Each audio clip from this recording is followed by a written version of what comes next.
Hello प्यारे बच्चों, एक बार फिर स्वागत है आप सभी का आपके प्यारे से YouTube channel wifi success classes में। जैसा कि हमारा चल रहा है चैप्टर नंबर 7 गतिमान आवेश तथा चुंबकीय क्षेत्र। अच्छा, इस चैप्टर में हम पढ़ चुके हैं पिछले वीडियो में कि किसी अनंत लंबाई के या रिजरेखीय धारावाही चालक के कारण किसी बिंदु पर उत्पन्न चुंबकीय क्षेत्र। यहाँ पर हमने आगे ये भी बता दिया था आपको पिछले वीडियो में कि अनंत लंबाई का अगर चालक तार हो तो उसके कारण किसी बिंदु पर चुंबकीय क्षेत्र कितना होगा, चुंबकीय क्षेत्र क्या होगा। ठीक है, जिन लोगों ने पिछले वीडियो नहीं देखी हैं वो पिछली वीडियो देख सकते हैं। अच्छा, पिछली वीडियो सारी की सारी मतलब चैप्टर 1 से लेके और चैप्टर 6 तक प्लेलिस्ट में आपको मिल जाएंगी। यहाँ पर आज हमारा हेडिंग रहेगा, पहला हेडिंग हम यहाँ पर ज्ञात करेंगे किसी लंबे चालक तार के कारण तो हम चुंबकीय क्षेत्र ज्ञात कर ही चुके हैं। अब हम ज्ञात कर लेते हैं अगर कोई आपका वृत्ताकार लूप हो, वृत्ताकार कुंडली हो, तो उसकी अक्ष पर चुंबकीय क्षेत्र कितना होगा। तो यहाँ पर पहली हेडिंग आज आपकी रहेगी किसी वृत्ताकार लूप की अक्ष पर चुंबकीय क्षेत्र, चुंबकीय क्षेत्र। अच्छा, किसी वृत्ताकार लूप मतलब कुंडली की अक्ष पर हमें चुंबकीय क्षेत्र निकालना है, तो हम क्या करते हैं, यहाँ पर एक डायग्राम बना लेते हैं। यह हमने कोई वृत्ताकार लूप बना लिया है, ठीक है, जिसमें I धारा प्रवाहित हो रही है। अब इसका केंद्र मान लेते हैं कि इसका केंद्र यहाँ पर है O, और इसकी जो त्रिज्या है स्मॉल r है। अब इसकी अक्ष पर मतलब केंद्र O से x दूरी पर कोई बिंदु है P अक्षीय स्थिति में। इसकी अक्ष पर केंद्र से x दूरी पर एक बिंदु P है जहां पर आपको चुंबकीय क्षेत्र ज्ञात करना है। तो इस तरीके से हमारा कोई सवाल आ सकता है। अब हम क्या करेंगे, हम ज्ञात कर बायो-सेवर्ट का नियम हमें पता है, तो यहाँ पर हम बायो-सेवर्ट का नियम लगाएंगे। अब बायो-सेवर्ट का नियम लगाने के लिए हमें क्या करना होगा कि बायो-सेवर्ट ने तो सिर्फ ये बताया कि अल्पांश लंबाई, अगर कोई चालक है तो उसकी अल्पांश लंबाई के कारण हम कहीं पर भी चुंबकीय क्षेत्र निकाल सकते हैं। तो हम मान लेते हैं कि ये जो आपका लूप है छोटे छोटे भागों से मिलकर बना है, छोटे छोटे खंडों से मिलकर बना है, जिनमें प्रत्येक की लंबाई dl मान लेते हैं। तो यहाँ पर हमने एक छोटा सा भाग मान लिया जिसकी लंबाई है dl, और इसी लंबाई के छोटे छोटे कई भाग हैं जिनसे मिलकर ये आपका लूप बना हुआ है। तो हम क्या करते हैं, इस लूप के कारण मतलब इस लूप के इस छोटे भाग के कारण बिंदु P पर, जिसकी दूरी हम मान लेते हैं यहाँ से a दी गई है। अब a दूरी पर यह आपका बिंदु P है, यहाँ पर हमें चुंबकीय क्षेत्र ज्ञात करना है। तो इसके कारण जो चुंबकीय क्षेत्र की दिशा होगी इधर होगी। अच्छा, अल्पांश भाग है, तो अल्पांश भाग के कारण बिंदु P पर जो भी चुंबकीय क्षेत्र आएगा वो अल्पांश भी होगा। चलिए, तो यहाँ हम लिख लेते हैं। अच्छा, पहले हम लिख लेते हैं जो R है वो क्या है, लूप की त्रिज्या, लूप की त्रिज्या, ठीक है। और इसके बाद में जो O है वो लूप का केंद्र है, और यहाँ केंद्र O से OP, यानी कि OP बराबर आपका है, OP बराबर AX, ठीक है। और इसके बाद में इस बिंदु को हम मान लेते हैं A, ठीक है। तो AP बराबर यहाँ पर हम लिख देते हैं AP बराबर आपका है A। तो अब हम ज्ञात करेंगे, अतः अल्पांश भाग के कारण P पर चुंबकीय क्षेत्र। ठीक, चुंबकीय क्षेत्र निकालेंगे तो यहाँ हम डेल्टा V बराबर μ0 upon 4 pi I delta L होता है। यहाँ पर हमने मान लिया DL है, तो DL अब साइन थीटा अपान R स्क्वायर, यहाँ पर दूरी कितनी है A, तो ये A स्क्वायर हो जाएगा। ठीक है। अच्छा, यहाँ पर अगर हम देखेंगे कि जो त्रिज्या होगी लूप की त्रिज्या, वो लूप की त्रिज्या लूप के प्रत्येक बिंदु पर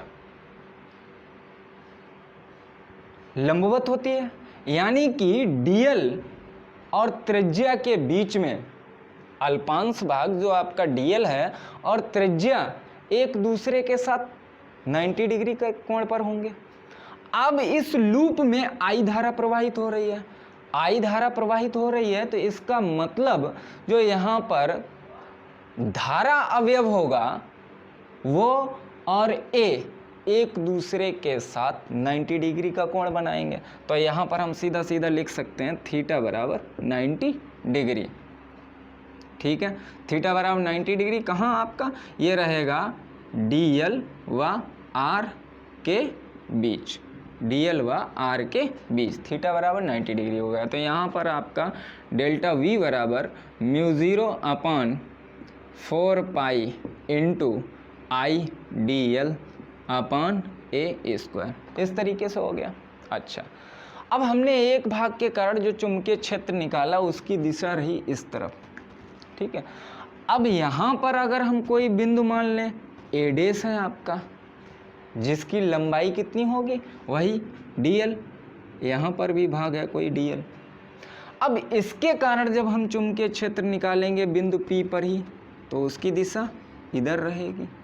ठीक है, अब जो ये दूरी है वही आपकी ये दूरी होगी, तो बिंदु P पर A व A डैश के कारण उत्पन्न चुंबकीय क्षेत्र समान होंगे, परिमाण में बराबर होंगे।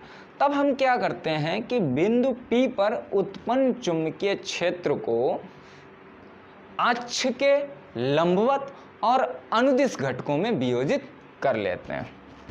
यहाँ पर लिखेंगे चूंकि, या सीधा सीधा हम लिख देते हैं यहाँ पर बिंदु P पर उत्पन्न चुंबकीय क्षेत्र को अक्ष के अनुदिश व लंबवत घटकों में वियोजित करने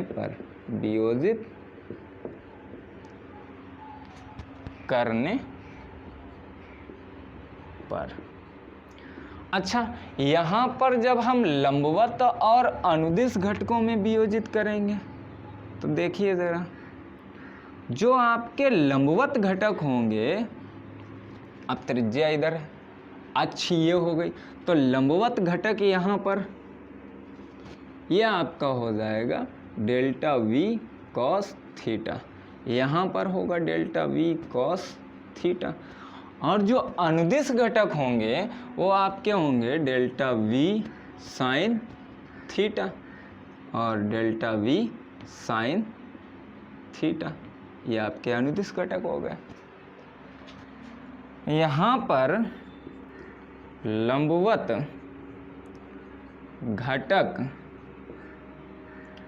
delta V cos theta, delta V cos theta, अब यहाँ पर डेल्टा V 1 cos थीटा और डेल्टा V 2 cos थीटा मान सकते हैं, लेकिन डेल्टा V दोनों आपके बराबर होंगे, तो यहाँ इसलिए हम कह सकते हैं कि लंबवत घटक डेल्टा V, अब परिमाण में तो बराबर है डेल्टा V cos थीटा, ये दोनों परिमाण में बराबर रहेंगे, लेकिन क्या है कि दिशा इनकी विपरीत है।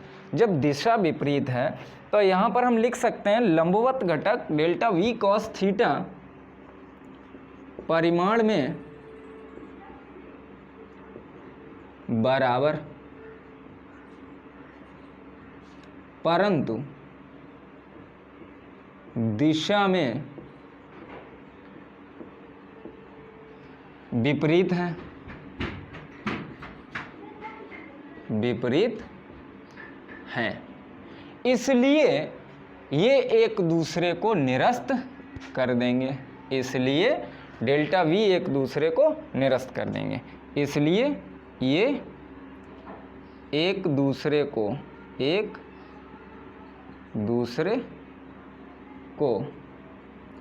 निरस्त कर देंगे। अब हमारे पास बचा है अनुदिश घटक, तो परंतु अनुदिश घटक डेल्टा v साइन थीटा परिमाण में बराबर है और दिशा में एक ही दिशा में है, घटक एक ही दिशा में है, एक ही दिशा में है, इसलिए ये जुड़ जाएंगे, तब ये जुड़ जाएंगे।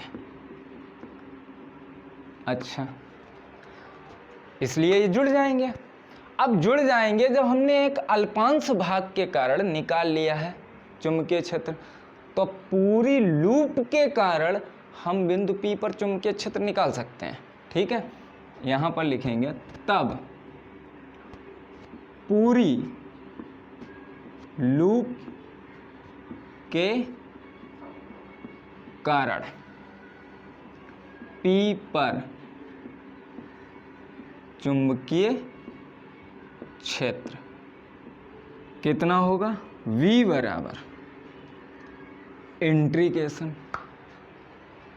अब इंट्रीकेशन यहां पर डेल्टा V और साइन थीटा, ठीक है, क्योंकि यहां पर साइन थीटा ही तो आपका बचता है। अब पूरी लूप के कारण निकालेंगे तो क्लोज इंट्रीकेशन हो जाएगा, पूरी लूप के कारण, तो क्लोज इंट्रीकेशन यहां पर आपका कितना हो गया, delta V sine theta.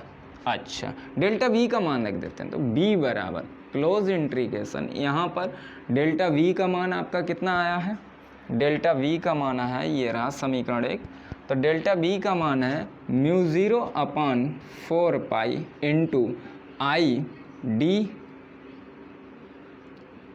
L और sine theta D L sine theta upon A square, ये रहा आपका। अच्छा, B बराबर, अच्छा हम पहले साइन थीटा देख लेते हैं, साइन थीटा बराबर होगा कितना, चूंकि साइन थीटा कहाँ से देखेंगे, ये रहा हमारा, यहाँ पर एंगल बन रहा है, अगर ये एंगल यहाँ पर ऐसे कर दें, ये परिणामी होगा इनका, अब ये परिणामी होगा तो ये थीटा यहाँ पर एंगल बन रहा है।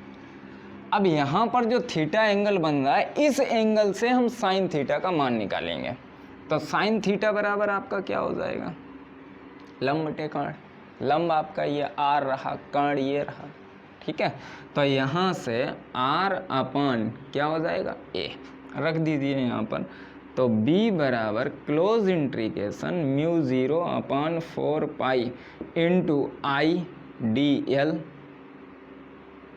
अपान ए स्क्वायर और इंटू आर अपान ए, कुल मिला के ये आपका हो जाएगा डेल्टा B बराबर μ0 upon 4 pi into I D L R upon A cube, और यहाँ पर ये रहा आपका क्लोज इंटीग्रेशन। अब हमारा जो बदल रहा है, अगर हम पहले हमने छोटे से भाग के कारण, ये छोटा सा भाग है, छोटे से भाग के कारण हमने बिंदु P पर चुंबकीय क्षेत्र का मान निकाला। अब हम छोटे छोटे सभी भागों के कारण चुंबकीय क्षेत्र का मान निकालेंगे तो हमारा जो भी परिवर्तित हो रहा है लगातार बदलेगा क्या, ये भाग है फिर इधर एक भाग होगा, फिर इधर एक भाग होगा, फिर इधर एक भाग होगा, तो हमारा बदल रहा है लगातार लंबाइयाँ, अलग अलग लंबाई के कारण हमें चुंबकीय क्षेत्र निकालना है, अलग अलग लंबाई के कारण। तो यहाँ पर जो समाकलन योग्य राशि है वो आपकी कौन सी है, dl, तो यहाँ dl का समाकलन होगा। अब dl का समाकलन होगा तो dl का समाकलन टोटल कितना होगा, जितनी इसकी टोटल लंबाई होगी, टोटल लंबाई होगी मतलब परिधि की, मतलब लूप की जितनी परिधि होगी वही तो होगा। तो यहाँ पर हम क्या करते हैं, v बराबर μ0 upon 4 pi I R upon A Q, ये तो आपका कांस्टेंट रहा। अच्छा, यहाँ पर आपका dl, अब यहाँ लिख सकते हैं चूँकि क्लोज इंट्रीकेशन dl बराबर आपका 2 पाई आर। अच्छा, तो यहाँ से b बराबर μ0 upon 4 pi I R upon A cube और इनटू हो जाएगा आपका 2 पाई आर, ये 2 पाई से 2 दूनी 4, आपका आया है b बराबर μ0 अपान 2 into I R square upon A Q, इतना आ गया आपका। अच्छा, यहाँ पर अगर हम a की वैल्यू रख दें त्रिज्या और इस दूरी के पदों में, तो a की वैल्यू कितनी होगी जरा देखना, ए क्यू बराबर हो जाएगा आपका a बराबर कितना होगा, पहले हम a बराबर निकाल लेते हैं, तो a बराबर होगा r square plus x square की पावर हाफ, यानी कि ए क्यू बराबर आपका हो जाएगा r square plus x square की पावर 3/2, इतना ही होगा। तो यहाँ पर हम सीधा सीधा इसका मान रख सकते हैं, तो b बराबर आपका, अच्छा यहाँ पर हम ये मान लें कि इस लूप में फेरों की संख्या, जो लूप बना है इसमें तार के फेरों की संख्या कैपिटल N है। अच्छा, लूप में फेरों की संख्या कैपिटल N है, लूप में फेरों की संख्या बराबर कैपिटल N, तब यहाँ पर क्या होगा आपका v बराबर μ0 अपान 2, अब फेरों की संख्या, प्रत्येक फेरे में प्रवाहित धारा I है, तो n फेरों में प्रवाहित धारा कितनी हो जाएगी, NI, तो यहाँ NI। अच्छा, R, तो R स्क्वायर है अपान AQ के स्थान पे हम क्या रख सकते हैं, r square plus x square का पावर 3/2, ये इस प्रकार हो गया आपका। अच्छा, मात्रक तो आपको पता ही है, न्यूटन प्रति एम्पियर स्क्वायर, न्यूटन प्रति एम्पियर स्क्वायर। अगर हम यहाँ पर कह दें यदि अगर आपका x बराबर 0 हो, अगर आपका x बराबर 0 हो, मतलब बिंदु P जो यहाँ पर है केंद्र से x दूरी पर, अगर ये बिंदु P आपका केंद्र पर ही स्थित हो, तब यहाँ पर क्या करेंगे, x के स्थान पर 0 रख देंगे। जब x के स्थान पर 0 रख देंगे तब आपका क्या आएगा, v बराबर μ0 अपान 2 तो रहेगा, ठीक है, ऊपर आपका NI रहेगा। अब यहाँ पर आपका बचेगा RQ बचेगा और यहाँ से R स्क्वायर चला जाएगा, यानी कि आपका बचेगा अपान में ओनली R। अगर आपका बिंदु P केंद्र से x दूरी पर ना हो के केंद्र पर ही हो, तब आपका किसी लूप की केंद्र पर उत्पन्न चुंबकीय क्षेत्र का मान आता है B बराबर μ0 अपान 2 इंटू NI अपान R। तो इस प्रकार हम किसी लूप की अक्ष पर कोई बिंदु है वहां पर हम चुंबकीय क्षेत्र ज्ञात कर सकते हैं बहुत ही आसान तरीके से। हमें सिर्फ लिखना होता है लूप के बारे में कि माना स्मॉल r त्रिज्या का कोई लूप है जिसमें I धारा प्रवाहित हो रही है। अब वायोसेवर्ट का नियम लगाना है तो हम मान लेते हैं कि लूप अल्पांश छोटे छोटे खंडों से मिलकर बना है जिनमें प्रत्येक की लंबाई dl है। तो इस प्रकार से ये आपका हल हो जाता है। चलिए इसको साफ करें, जिसको भी स्क्रीनशॉट लेना हो ले सकते हैं, ठीक है। अच्छा, इसके बाद ये तो हमने लूप के कारण ज्ञात कर लिया। अब हमें ये भी पता है कि अगर कोई लंबा चालक तार है, रेखीय चालक तार, उसके कारण हम उसके निकट किसी बिंदु पर चुंबकीय क्षेत्र निकाल सकते हैं। अब यहीं पर एक एम्पियर का नियम, यहाँ पर आता है एम्पियर का नियम। एम्पियर का नियम क्या है, ये किस प्रकार व्यवहार करता है? एम्पियर के नियम से भी हम अनंत लंबाई का अगर कोई चालक तार है तो उसके निकट किसी बिंदु पर चुंबकीय क्षेत्र ज्ञात कर सकते हैं।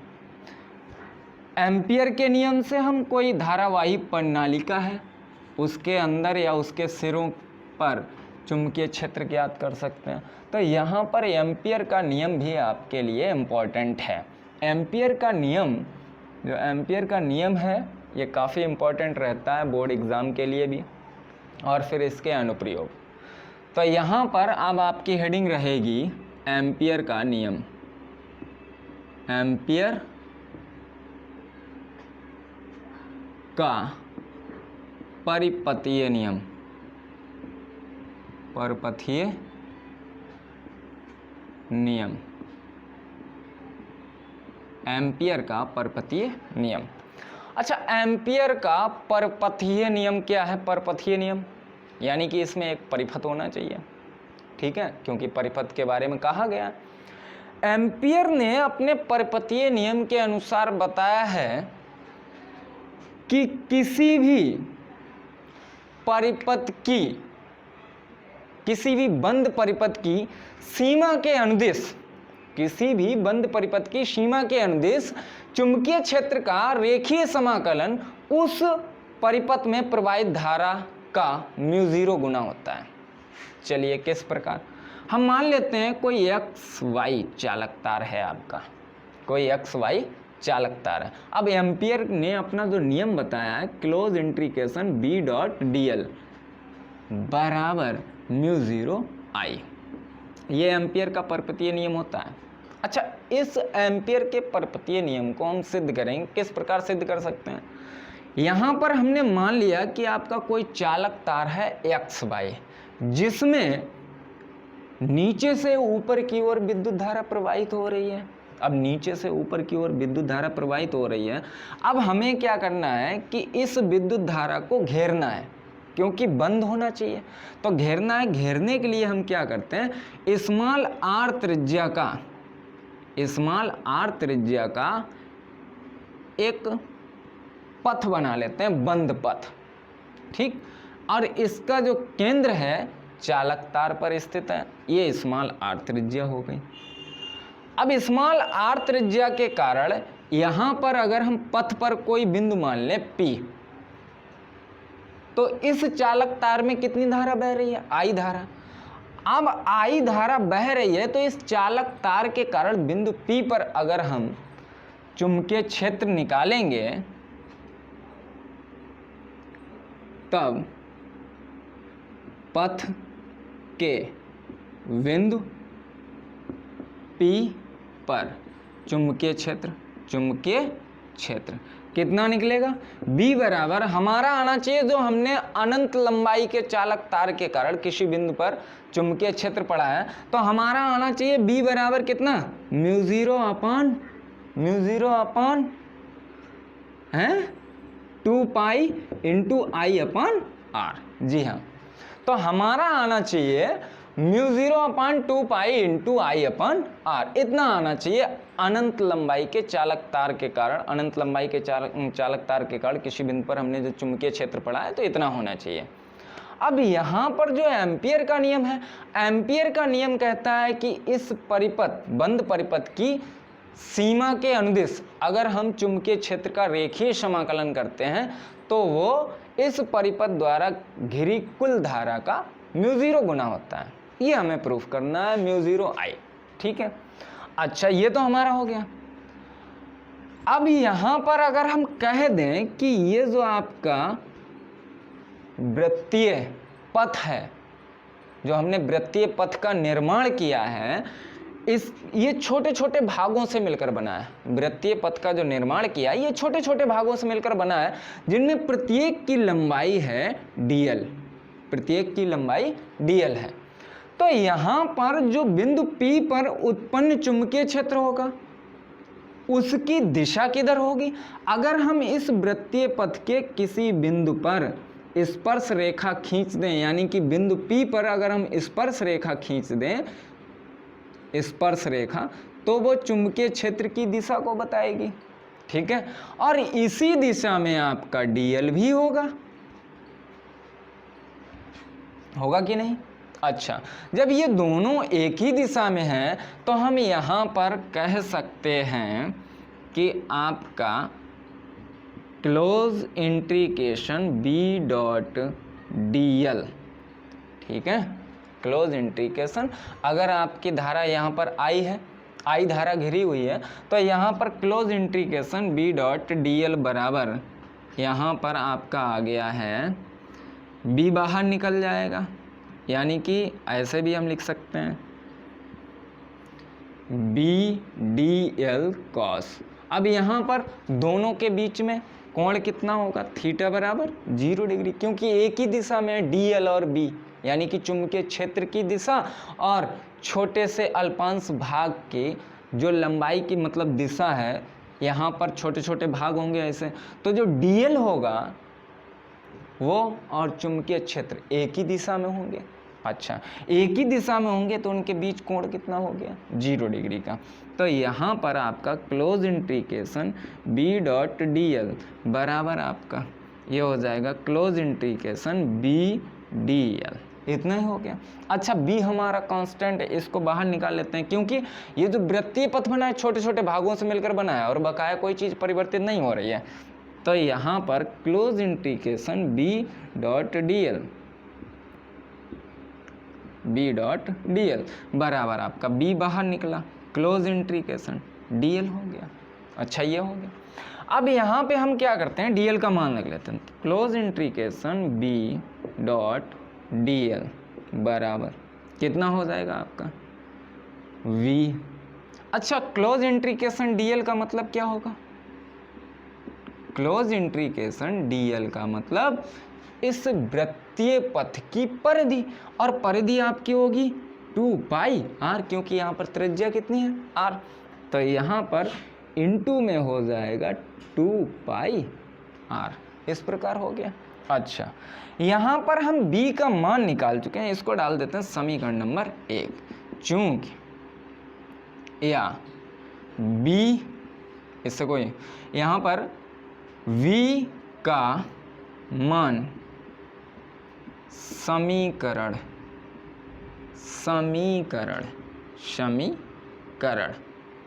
1 में रखने पर, अच्छा, b का मान समीकरण 1 में रखेंगे तो क्या हो जाएगा? क्लोज इंट्रीकेशन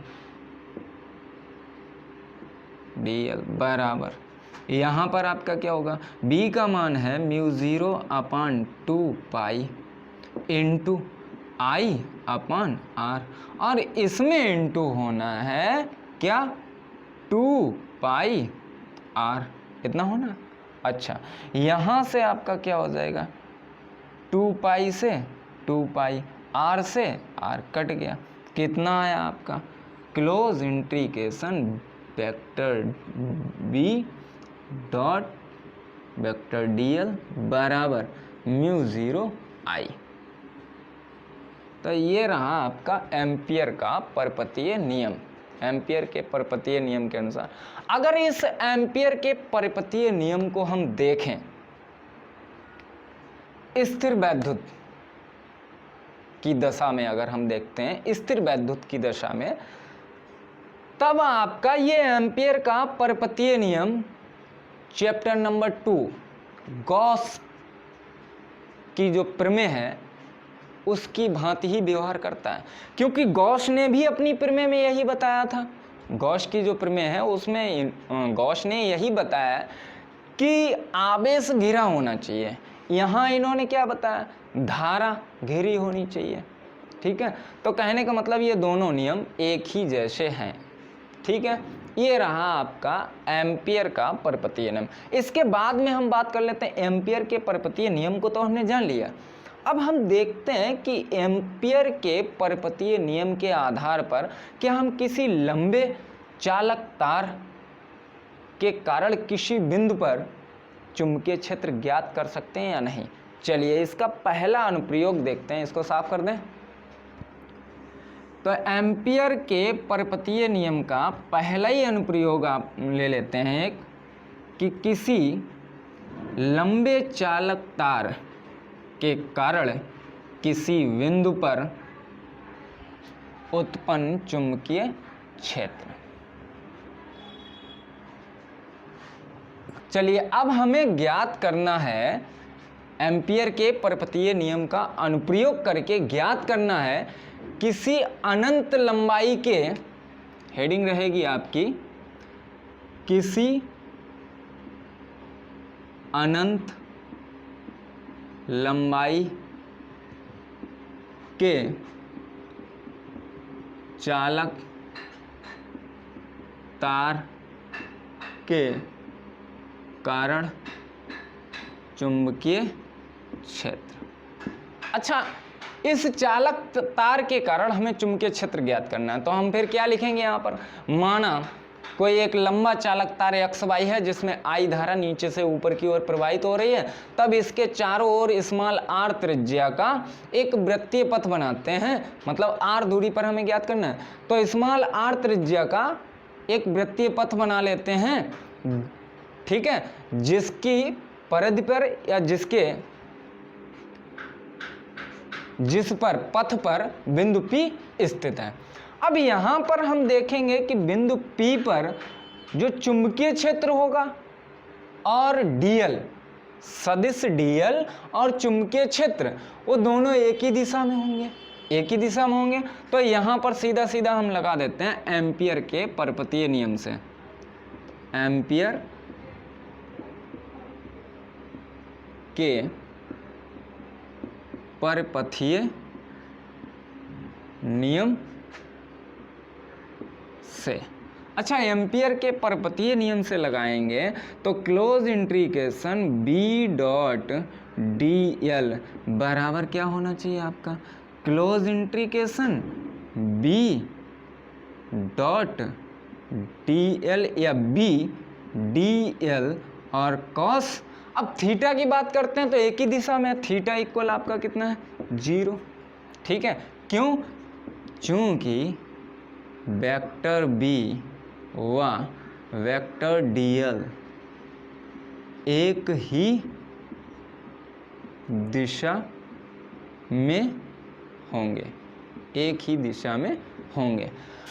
जिस प्रकार बिंदु P पर चुंबकीय क्षेत्र का मान आएगा, यहां पर बिंदु P पर जो चुंबकीय क्षेत्र का मान आएगा, मतलब अल्पांश लंबाई के भाग में जो भी चुंबकीय क्षेत्र का मान आएगा, वही हर जगह इस वृत्तीय पथ के प्रत्येक बिंदु पर चुंबकीय क्षेत्र का मान वही होगा। और चुंबकीय क्षेत्र और dl दोनों एक ही दिशा में होंगे प्रत्येक वृत्तीय पथ के प्रत्येक बिंदु पर। ठीक है, ये क्लियर हुआ। तो यहां पर आपका cos हो जाएगा कितना, 0। अच्छा, cos 0 हो गया, तो क्लोज इंट्रीकेशन B डॉट dl बराबर आपका यहाँ क्या हो जाएगा, क्लोज इंट्रीकेशन B और dl, cos 0 का मान 1 हो गया। अच्छा, यहाँ से क्लोज इंट्रीकेशन B डॉट dl बराबर, ये आपका B बाहर निकल आया, इंट्रीकेशन dl बचा। अच्छा, क्लोज इंट्रीकेशन dl, तो यहाँ पर dl का मान अभी आपको बताया था, चूंकि क्लोज इंट्रीकेशन dl का मान क्या आता है, बोलिए भाई, 2πr होता ना। अच्छा, सो गए क्या, इधर देखिए, क्लोज इंट्रीकेशन B डॉट dl बराबर आपका B और इंटू 2πr हुआ। अच्छा, ठीक है। अब यहाँ पर हम क्या करते हैं, चूंकि एम्पियर के पर्पतीय नियम से लगाना है तो यहाँ पर इसकी वैल्यू रख देते हैं, चूंकि अब जो वृत्तीय पथ द्वारा यहाँ पर हम नियम लगा रहे हैं, क्यों लगा रहे हैं, क्योंकि इस वृत्तीय पथ द्वारा घिरी कुल धारा कितनी है, जितनी इस चालक तार में प्रवाहित हो रही है।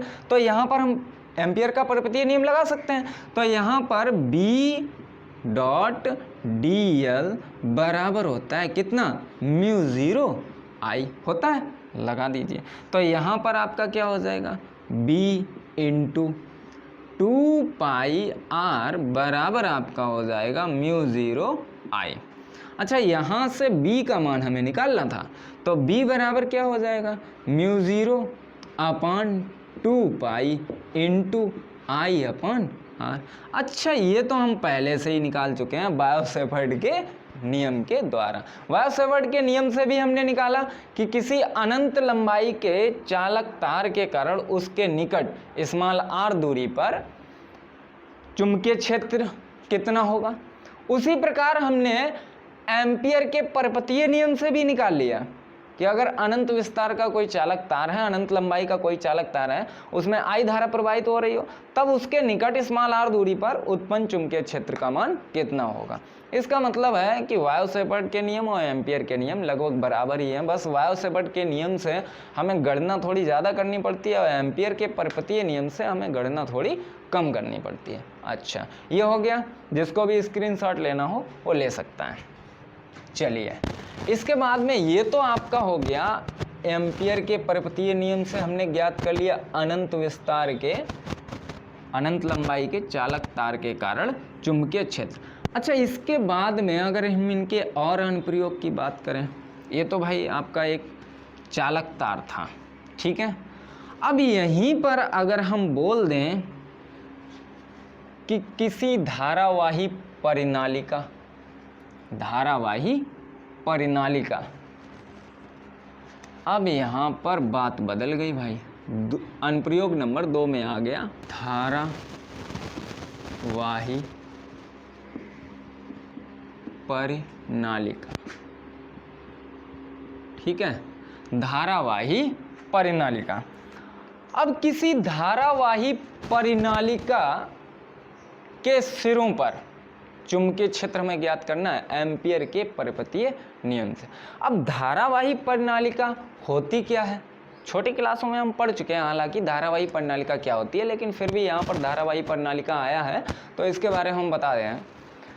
धारावाही परिनालिका कार्डबोर्ड या चीनी मिट्टी का एक बेलनाकार पाइप होता है जिसके ऊपर तांबे के तार के पास पास कई फेरों को लपेटकर बनाई जाती है।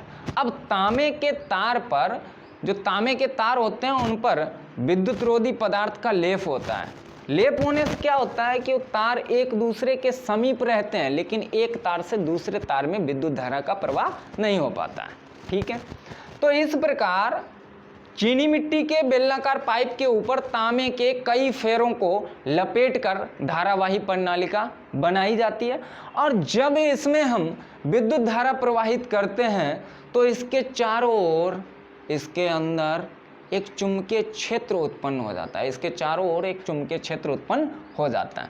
अगर आपकी धारावाही परिनालिका काफ़ी लंबी हो और इसमें तार के जो फेरों की संख्या है, मतलब तार के जो फेरे हैं बहुत ही पास पास हों, तार के फेरे बहुत पास पास हों, एक दूसरे से सटे रखे हों, तो इस प्रकार परिनालिका के बाहर कुछ दूरी पर, परिनालिका से कुछ दूरी पर बाहर चुंबकीय क्षेत्र शून्य रहता है।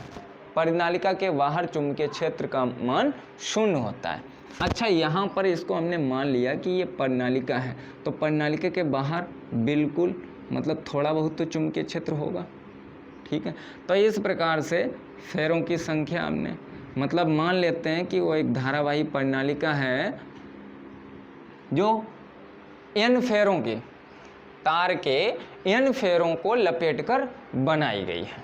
अच्छा, यहाँ पर अब इसमें जो विद्युत धारा प्रवाहित हो रही है, तो विद्युत धारा प्रवाहित हो रही है इस प्रकार, ठीक है, मतलब यानी कि तार में जो n फेरे हैं तो इनमें I धारा प्रवाहित हो रही है।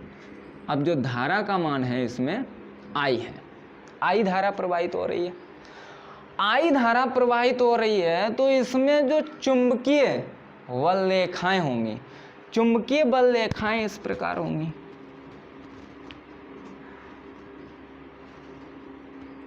ठीक है, और जो परिनालिका के अंदर होंगी वो लगभग परिनालिका के समांतर होंगी। इस प्रकार से चुंबकीय बल रेखाएं होंगी। ठीक है, परिनालिका के अंदर जो होंगी चुंबकीय बल रेखाएं एक दूसरे के समांतर होंगी। एक दूसरे के समांतर होंगी मतलब परिनालिका की अक्ष के समांतर होंगी। अब परिनालिका की अक्ष के समांतर हो गई चुंबकीय बल रेखाएं। ठीक है, अब यहां पर I धारा बह रही है। अब हमें निकालना है कि धारावाही परिनालिका के अंदर चुंबकीय क्षेत्र का मान होगा क्या। तो इस मान को निकालने के लिए हमें एम्पियर का परिपतीय नियम लगाना है भाई। एम्पियर के परिपतीय नियम से हमें ज्ञात करना है। तो यहाँ पे हम क्या कर लेते हैं कि एक पथ का निर्माण करते हैं। ठीक, अब लंबी परिनालिका है तो वृत्तीय पथ तो बनाएंगे नहीं, तो यहाँ पर एक पथ का निर्माण कर लेते हैं, आयताकार पथ। आयताकार पथ, ये हमने एक आयताकार पथ का निर्माण कर लिया। A, B, C और D, इस प्रकार से हमने एक आयताकार पथ का निर्माण कर लिया। यहाँ ABCD की जगह कुछ भी मान सकते हो, यहाँ पर कैपिटल मान लेना या PQRS मान लेना, कुछ भी मान लेना। ठीक है, अगर हम यहाँ मान लें कि AB बराबर x है, AB की जो लंबाई है वो x है, तो CD की भी लंबाई x होगी। ठीक है, अच्छा, इसकी लंबाई को हम y भी मान सकते हैं, टेंशन मत लो। ठीक, तो इस प्रकार से हमने मान लिया। अब यहां पर अगर हम पूरी परिनालिका के कारण उसके अंदर पूरी परिनालिका के कारण परिनालिका, ये धारावाही परिनालिका है, ध्यान रखना भाई, परिनालिका के भीतर चुंबकीय क्षेत्र निकालना चाहते हैं, चुंबकीय क्षेत्र निकालना चाहते हैं, तो चुंबकीय क्षेत्र कितना होगा। यहाँ पर एम्पियर का परिपतीय नियम लगाना है। अब एम्पियर का परिपतीय नियम लगाना है तो परिपतीय नियम के अनुसार इस पथ द्वारा, अब इस पथ में कितनी धारा प्रवाहित हो रही है, तो इस पथ द्वारा घिरी मतलब पूरे इस आयताकार पथ द्वारा घिरी धारा। ठीक है, तो हर एक पथ के कारण अलग अलग हम निकाल सकते हैं। अच्छा, यहाँ पर के भीतर चुंबकीय क्षेत्र टोटल कितना होगा। अच्छा, टोटल जो आपका होगा, टोटल एम्पियर के परिपतीय नियम के अनुसार होना चाहिए B.dl। ठीक है, अच्छा, ये होगा कितना, अलग अलग होगा, अलग अलग हम निकाल लेते हैं। तो क्लोज इंटीग्रेशन, यहाँ पर लिमिट आपकी A से B की ओर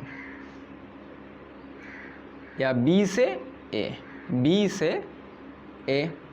ठीक है, और यहाँ पर आपका हो गया B.dl, ये अल्पांश भाग हो गया। अच्छा, कॉस, यहाँ पर अगर हम थीटा की बात करेंगे तो कॉस आपका हो जाएगा 0, क्योंकि ये जो AB है वो कुंडली की अक्ष के समांतर है, उसी दिशा में, इसलिए 0 हो गया प्लस। अच्छा, दूसरे पथ की बात कर लेते हैं, तो यहाँ पर क्लोज B। अब यहाँ पर दूसरा पथ आपका कौन सा है, CB।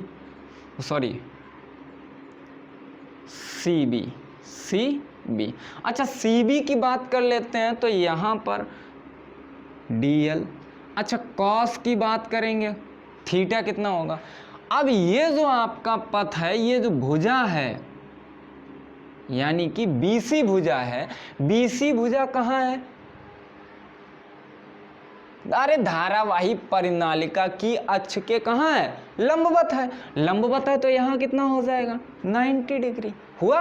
अच्छा, उसके बाद में प्लस इधर आपका close integration B D L, ये किस लिए आया आपका, सी डी के कारण, तो यहाँ डी सी कर देते हैं।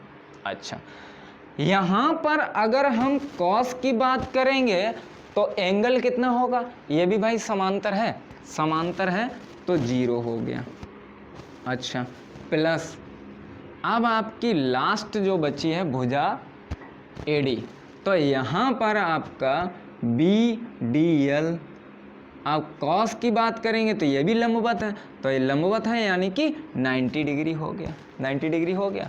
तो यहाँ पर आपका है डी ए, ठीक है। अच्छा, चूंकि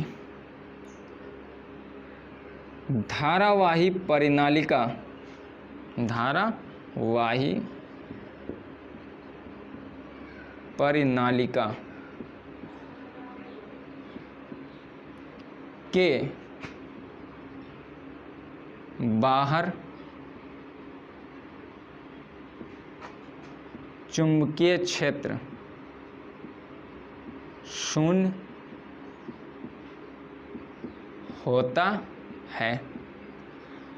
अगर ये सी डी, सी बी या बी सी और ए डी भुजाओं की लंबाई ज़्यादा हो तो धारावाही परिनालिका से अधिक दूरी पर, परिनालिका के बाहर अधिक दूरी पर चुंबकीय क्षेत्र शून्य होता है, शून्य होता है। तो यहाँ पर ये जो हमारा टर्म है कौन सा, तब क्लोज इंट्रीकेशन डी सी जो आपका होगा B dot D l cos 0, इसका मान 0 हो जाएगा। कितना हो जाएगा, 0, क्योंकि बाहर चुंबकीय क्षेत्र का मान कितना है, 0, ठीक है। तब close integration B dot D L बराबर, अच्छा यहाँ कॉस 0 है तो क्या बचा आपका, close integration B D L और आपका बी ए, ठीक है। फिर प्लस ये तो आपका 0 हो गया 90 की वजह से, cos 90 है तो यहाँ पर ये 0 हो गया, प्लस ये भी आपका 0 हो गया क्योंकि कुंडली धारावाही परिनालिका के बाहर, परिनालिका के बाहर चुंबकीय क्षेत्र आपका शून्य होगा तो ये 0 हो गया। फिर उसके बाद में ये आपका टर्म, क्योंकि जो एडी भुजा है वो परिनालिका की अक्ष के लंबवत है तो ये भी आपका टर्म 0 हो गया, तो यहाँ पर ये भी 0 हो गया। अब आपका बचा क्या, बचा है close integration B dot D L बराबर, आपका बचा है close integration B D L, B D L, यहाँ पर बी ए। अच्छा, यहाँ पर बी आपका कांस्टेंट है, बी का तो मान ही निकालना है हमें, तो डी एल बराबर, अब b का मान निकालना है तो इसको बाहर कर लेते हैं। अब यहाँ पर क्लोज इंट्रीकेशन बी ए और डी एल ये रहा। अगर हमने मान लिया था पहले से ही कि ए बी की लंबाई जो है वो x है, ए बी की लंबाई x है, तब यहाँ पर क्या हो जाएगा, close integration B dot D L बराबर आपका क्या हो जाएगा, बी एक्स, इतना हो जाएगा। यहाँ पर हम लिख सकते हैं चूंकि इंट्रीकेशन डी एल बराबर एक्स और यहाँ बी ए, ठीक है। अच्छा, जब हमने एक्स मान लिया, अब हमें लगाना है कि एम्पियर के परिपतीय नियम से इतना होता कितना है, चूंकि close integration B dot D L बराबर होता है म्यू 0 आई, इतना होता है। लेकिन अगर यहाँ पर हम कह दें कि एकांक लंबाई में जो धारावाही परिनालिका थी, एकांक लंबाई में फेरों की संख्या स्मॉल n हो, यहाँ से इतना हो गया। लेकिन अगर हम कहें कि एकांक लंबाई में फेरों की संख्या स्मॉल n हो, एकांक लंबाई में फेरों की संख्या हमने मान ली n है, तब x लंबाई में फेरों की संख्या कितनी होगी? तब x लंबाई में फेरों की संख्या, तब x लंबाई में फेरों की संख्या हो जाएगी n x, इतनी हो जाएगी। अच्छा, अब यहां पर एक मतलब अगर एक फेरे में n फेरे हो गए, एक अंक लंबाई में, टोटल x लंबाई में फेरों की संख्या आ गई n x। अगर हम कह दें कि एक फेरे में जो धारा प्रवाहित हो रही है I0 हो,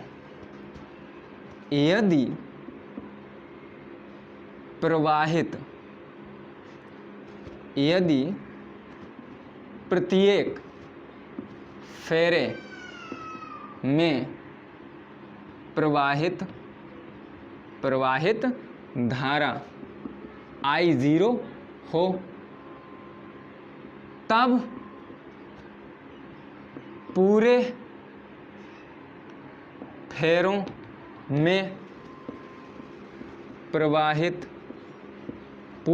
में या कुल प्रवाहित धारा कितनी होगी? प्रवाहित धारा तो कितनी हो जाएगी? फेरों की संख्या गुणे धारा, तो n x और I0 हो जाएगी ना। अच्छा, तो यहां पर I के स्थान पर हम क्या रख सकते हैं? n x I0। तब आपका क्या हो जाएगा? μ0 n x I0 बराबर आपका कितना निकल के आया? bx, x से x कट गया, तो आपका b बराबर निकल के आया μ0 n I0। तो ये रहा आपका किसी लंबी प्रणालिका के अंदर चुंबकीय क्षेत्र। ठीक है, ये रहा लंबी प्रणालिका के अंदर चुंबकीय क्षेत्र। इस प्रकार से हम निकाल सकते हैं, जिसको भी स्क्रीनशॉट लेना है ले सकते हैं। इसके बाद हमारा स्टार्ट होगा, ये तो हमने प्रणालिका के, अब यहीं पर अगर हम कह दें कि लंबी प्रणालिका तो है लेकिन उसकी लंबाई हमें ज्ञात है। अब लंबाई ज्ञात है, इस स्थिति में अगर हम प्रणालिका के अंदर, ये मतलब यहाँ पर हमने निकाला प्रणालिका के अंदर, तो प्रणालिका के अंदर यहाँ पर निकाला मतलब सिरों पर। अब सिरे से अगर यहाँ से अगला डेरिवेशन जो है हम बात कर लेते हैं, इसके बाद में हम बात कर लेते हैं कि प्रणालिका अगर आपकी लंबी हो, मतलब उसकी लंबाई दी गई हो, जब लंबाई दी गई हो तब उसके अंदर किसी बिंदु पर हम किस प्रकार चुंबकीय क्षेत्र निकाल सकते हैं प्रणालिका के अंदर। ठीक है, अच्छा, प्रणालिका के अंदर हमें निकालना है किसी बिंदु पर चुंबकीय क्षेत्र।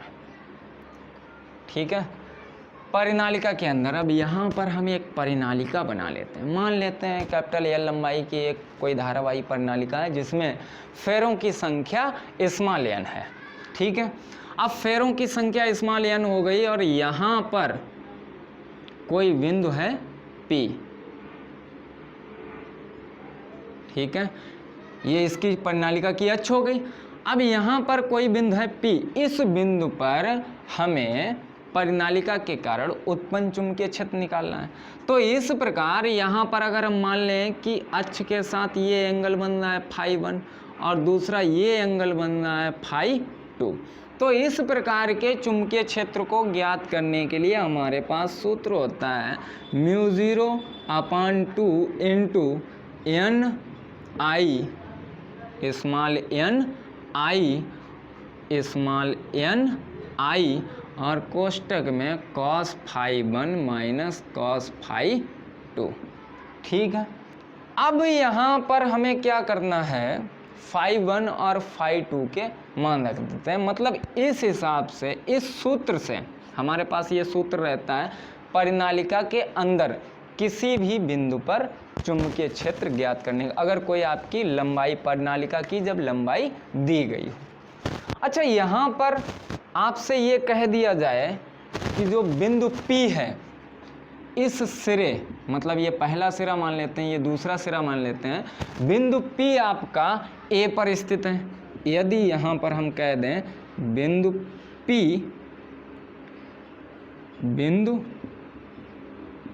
P A सिरे पर हो, A सिरे पर हो, जब बिंदु P A सिरे पर होगा तब आपका फाई 1 बराबर कितना हो जाएगा, 0 अंश। ठीक है। अच्छा फाई 2 कितना हो जाएगा, गैस करना भाई। जब ये बिंदु P यहाँ पर होगा तो फाई 2 कितना हो जाएगा, फाई 2 हो जाएगा सीधा सीधा, यानी कि 180 हो जाएगा। अच्छा तो फाई 2 180 हो गया, 180 का मान पता ही है आपको, तो यहाँ पर क्या हो जाएगा, यहाँ पर अगर बिंदु P हो, यानी कि यहाँ पर हो, यहाँ पर हो, बिंदु P अगर सिरे पर है तब B बराबर μ0/2 इंटू NI cos 0 का मान 1 माइनस माइनस प्लस cos 180 अंश का मान कितना होता है, माइनस का 1, तो माइनस माइनस प्लस 1। अच्छा तो μ0/2 NI और ये इंटू में 2 हो जाएगा, 2 से 2 कट गया, तो B बराबर आपका कितना आया, μ0 NI। तो इस प्रकार परिनालिका के अंदर या परिनालिका के सिरों पर, इस सूत्र से अंदर किसी बिंदु पर या सिरों पर हम चुंबकीय क्षेत्र निकाल सकते हैं। ये तो हो गया, मतलब हमारा एम्पियर के परिपथीय नियम के आधार पर हमने यहाँ पर किसी लंबे अनंत लंबाई के चालक तार के कारण हमने चुंबकीय क्षेत्र निकालना सीख लिया। फिर उसके बाद में अगर कोई अनंत लंबाई की धारावाही परिनालिका हो तो फिर हमने उसके अंदर किसी बिंदु पर चुंबकीय क्षेत्र निकालना सीख लिया। फिर हमने कह दिया कि अगर कोई लंबी परिनालिका हो जिसकी लंबाई दी गई हो, उसके अंदर जो सिरों के साथ, मतलब फाई 1 क्षैतिज दिशा से, जो जिसके सिरे हैं ए बी, वो क्षैतिज दिशा से एंगल बना रहे हों। अब यहाँ पर एंगल बना दिए फाई 1 फाई 2, तो हम इस सूत्र के आधार पर चुंबकीय क्षेत्र ज्ञात कर सकते हैं। फिर हमें कहना है कि अगर परिनालिका के सिरे पर हमें चुंबकीय क्षेत्र निकालना है किसी एक सिरे पर, तब हमने निकाल लिया कि कितना चुंबकीय क्षेत्र का मान आएगा। लेकिन अगर आगे एम्पियर के परिपथीय नियम के अनुप्रयोग और आते हैं, जैसे कोई टोराइड हो। अब टोराइड क्या होता है, टोराइड क्या होता है, तो टोराइड जो है एक खोखला वृत्ताकार छल्ला होता है, छल्ला हम कह सकते हैं, खोखला छल्ला। ठीक है, टोराइड एक खोखला छल्ला होता है। अब उस छल्ले में अगर हम आई धारा प्रवाहित कर रहे हैं, उसमें धारा प्रवाहित हो रही हो, तब उस टोराइड मतलब खोखले छल्ले के कारण हम किन किन बिंदुओं पर चुंबकीय क्षेत्र ज्ञात कर सकते हैं, या किन किन बिंदुओं पर कितना कितना चुंबकीय क्षेत्र होगा। तो इस अनुप्रयोग को हम पढ़ेंगे अगले वीडियो में। तब तक के लिए पढ़ते रहिए फिजिक्स, घर रहिए, खुशहाल रहिए, और फिर लगातार अपने एग्ज़ाम की तैयारी की ओर बढ़ते रहिए, क्योंकि आपका एग्ज़ाम लगभग मार्च के आसपास ही होगा। ये तो क्लियर हो गया। तो आप अपने एग्ज़ाम की तैयारी में लगे रहिए और पढ़ते रहिए अपने प्यारे से YouTube channel wifi success classes में। धन्यवाद।